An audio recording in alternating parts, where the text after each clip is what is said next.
औज़ुबिल्लाहिमिनश्शैतानिर्रजीम बिस्मिल्लाहिर्रहमानिर्रहीम। अस्सलाम वालेकुम स्टूडेंट्स, मैं हूं सैयद ताहिर और आप देख रहे हैं मेरा यूट्यूब चैनल।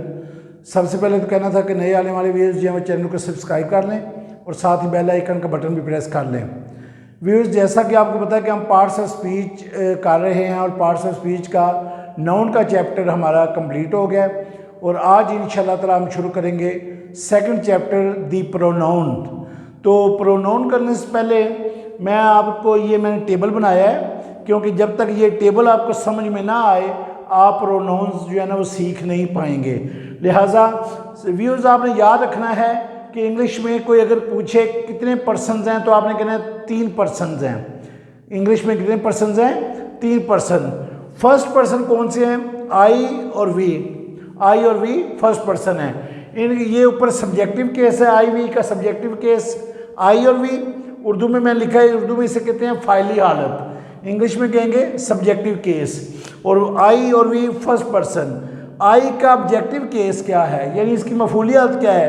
मी। और आई की पोजेसिव केस क्या है, यानी इसकी इजाफी हालत। पोजेसिव केस को उर्दू में कहेंगे इजाफी हालत। मी और इसका माई या माइन, यानी आई का ऑब्जेक्टिव केस मी है, पोजेसिव केस इसका माई या माइन है। दूसरा प्लूरल जो है वो फर्स्ट पर्सन वी, और वी का ऑब्जेक्टिव केस क्या है? वी की मफूलियत क्या है? अस। और वी की इजाफी हालत क्या है, या इसका पोजेसिव केस क्या है? आर या आर्स। तो व्यूज इंग्लिश में सेकंड पर्सन सिर्फ एक है। सेकंड पर्सन इंग्लिश में सिर्फ एक है, वो क्या है? यू। यू का सब्जेक्टिव केस या फाइलियत यू है, इसका ऑब्जेक्टिव केस या मफूलियत भी यू है, और यू का पोजेसिव केस या इजाफियत क्या है? योर या योर्स। तो व्यूअर्स इंग्लिश में थर्ड पर्सन जो है वो 4 हैं। थर्ड पर्सन कितने हैं? 4। ही, शी, दे, इट।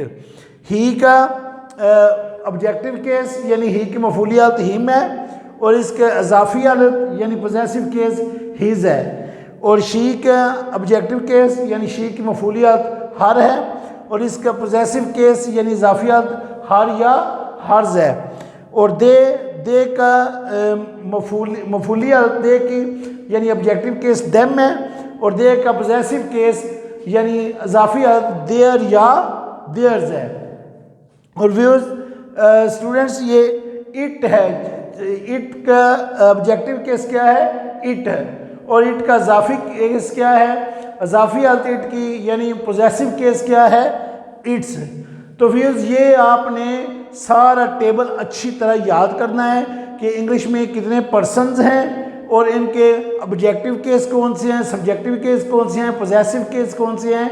तो ये आपने अच्छी तरह समझना है, याद करना है, फिर आपको प्रोनाउन के चैप्टर की समझ आएगी। तो स्टूडेंट्स क्वेश्चन है व्हाट इज ए प्रोनाउन, और इसका आंसर है a pronoun is a word used in place of a noun which always comes before it. यानी प्रोनाउन वो लफ्ज़ है जो नाउन की जगह पर बोला जाता है। यानी अगर हम कहते हैं अली इज़ ए बॉय, ये तो नाउन हो गया अली, लेकिन जब हमने सेकंड सेंटेंस में कहा he is in the 10th class, तो अब हमने अली चूँकि नाउन था, अली की जगह पे अब हमने क्या लगाया? प्रोनाउन। नेक्स्ट है the gender and the number of the pronoun must be the same as that of the noun for which it is used. इससे मुराद क्या है स्टूडेंट्स? इससे मुराद यह है कि अगर नाउन वाहिद है तो प्रोनाउन भी वाहिद ही यूज़ होगा।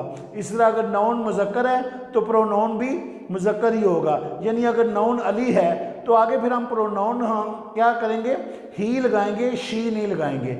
इसी तरह अगर फ़र्ज़ करें प्रोनाउन नाजिया है तो नाउन नाजिया है तो फिर हम प्रोनाउन ही नहीं लगाएंगे, शी लगाएंगे। इससे मुराद ये है कि नंबर, अगर नंबर से मुराद ये है कि अगर नाउन वाहिद है तो प्रोनाउन भी वाहिद होगा, अगर नाउन जमा है तो प्रोनाउन भी जमा होगा।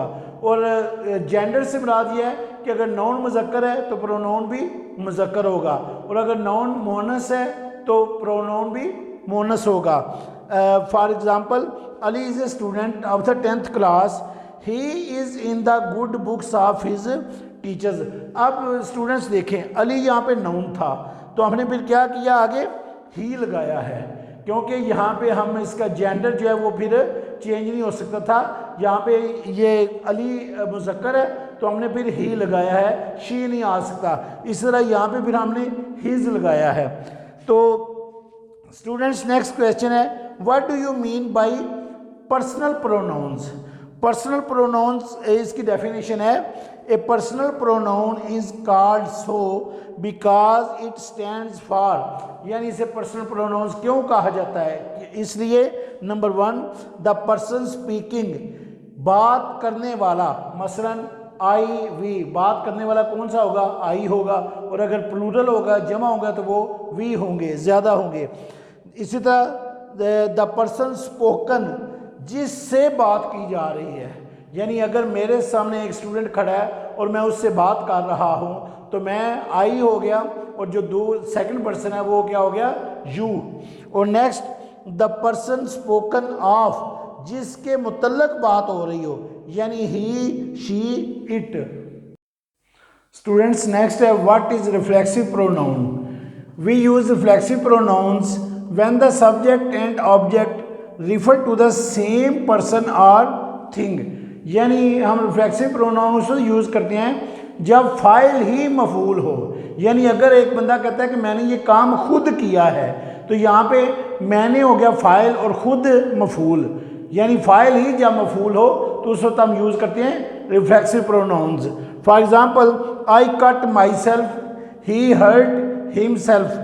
These pronouns myself and himself are called reflexive pronouns because the action done by the subject turns back upon the object, यानी काम जो है वो दोबारा वापस, जो सब्जेक्ट ने काम किया है वो वापस ऑब्जेक्ट की तरफ ही जाता है।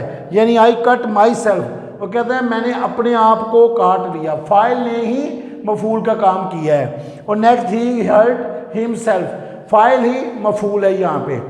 तो याद रखें कि पर्सनल प्रोनाउंस के साथ जब हम सेल्फ या सेल्फ्स लगा दें, फर्ज करें पर्सनल प्रोनाउन है आई, तो जब मैं इसका क्या होगा रिफ्लेक्सिव प्रोनाउन माई सेल्फ, ये मैंने सारे नीचे लिख दिए हैं।